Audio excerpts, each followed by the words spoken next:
Hi students, it's Ms.Boley here. For this video, we're going to start out by talking about using grids in art. So what is a grid? It is a series of crisscrossing vertical and horizontal lines like what you're seeing on this picture here. So this will be something you would have seen often in math and science class. Grids can help artists to reproduce or make an image larger with accuracy. So artists often use grids in art. Grids were even used as far back in art history as in ancient Egyptian times. So an artist would have taken or used a grid to take their drawing that they created on papyrus paper and to enlarge it onto a wall for a tomb painting. So you can see in this picture here, there is grid lines on it. So how does it work? So this is from a book by Albrecht Dürer, and it's explaining the process of using a grid to enlarge a picture. So this this small picture would have been the original, and the artist would have used the grid to create this larger image here. So basically you go square by square and you draw whatever is in each square. So in the first square here, there's nothing. There's nothing. So there's nothing in the larger grid. Same with the second one, same with the third one. But in the fourth one, that's where we see the top of the head. So the artist would draw the same shape that they're seeing of the top of the head and also the same values and shading that they're seeing as well. So here's another example. So we've got a picture of a bowl of marbles. The artist has labeled the top with numbers 1 to 7, and then the left side they have letters.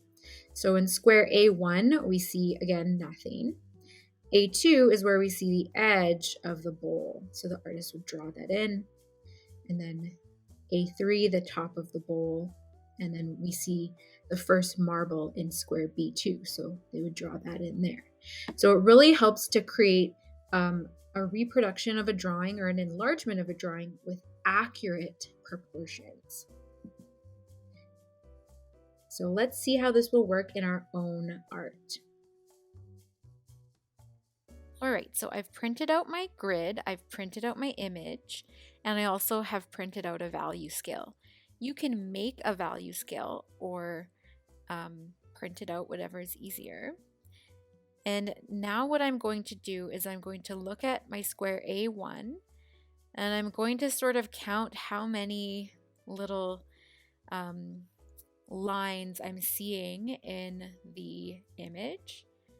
And I'm just going to go ahead and draw those in.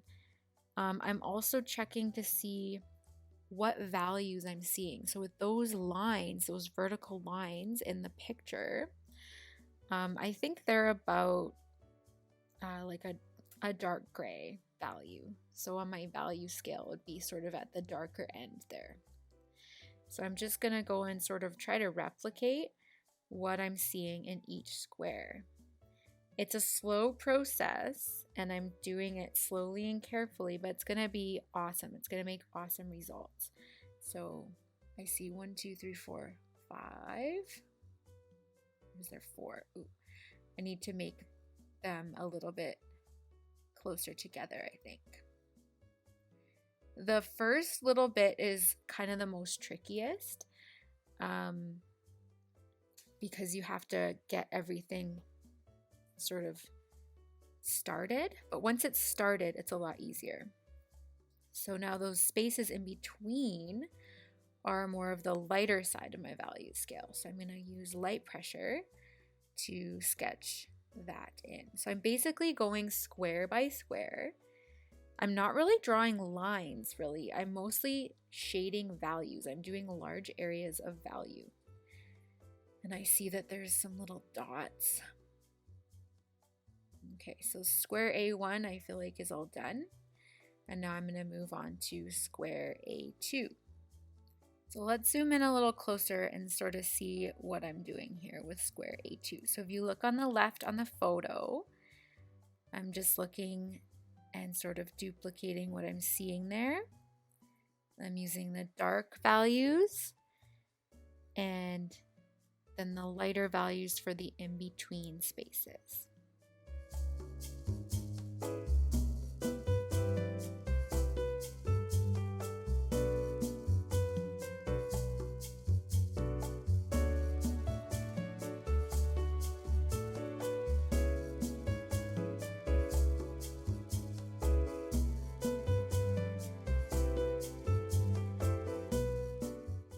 So at any point, you can use your Q-tip to sort of smudge out those values. And I also am going to periodically use my eraser to create some lighter highlights as well. So I really want to try my best to have a full range of all of those values that you're seeing on that value scale there. So I'm going to zoom in again so that we can really see the photograph and sort of what I'm drawing on my enlargement. And I'm going to speed up the video just slightly. I wanted to have the full slow actual time video at the beginning just so you can see that this will take a long time. This is not meant to be finished just in one quick sitting. You can work on this periodically throughout your schedule. It's not meant to be finished right away. So I'm now feeling a little bit more comfortable with what I'm doing.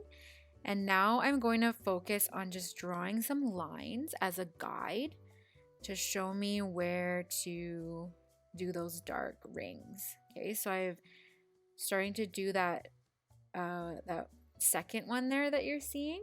And then there's that little U-shaped one that's starting at D1. Okay, so there's that.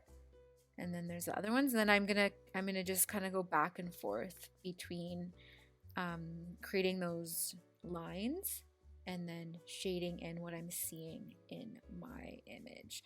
So I'm now working on square B1 and square B2, and I'm just kind of working on them at the same time and just observing super carefully and just documenting whatever I'm seeing in square B2. I'm copying that into square B2 on my grid. All right, so this is a full time lapse. And so I'm going a lot faster. And you can see that I'm doing that technique where I'm drawing a line as a guide. So I'm sort of getting in all of those rings and those little lines that go vertical. And I'm just drawing those in. And then I've kind of gotten into the swing of things where I'm noticing, I know that all like which values are which. And so it's going quite a bit faster now. I now have the complete sort of tree pattern drawn. I have all of the dark values sort of blocked in. And now I need to go back and like look carefully, see if there's any details I've missed. So there's all these little like dark spots and little dark lines that I have to go through and add. So that's what I'm working on here. And then afterwards, I'll do all of the light shading, the lighter values in between those lines, and also blend with my Q-tip and add any highlights with my eraser.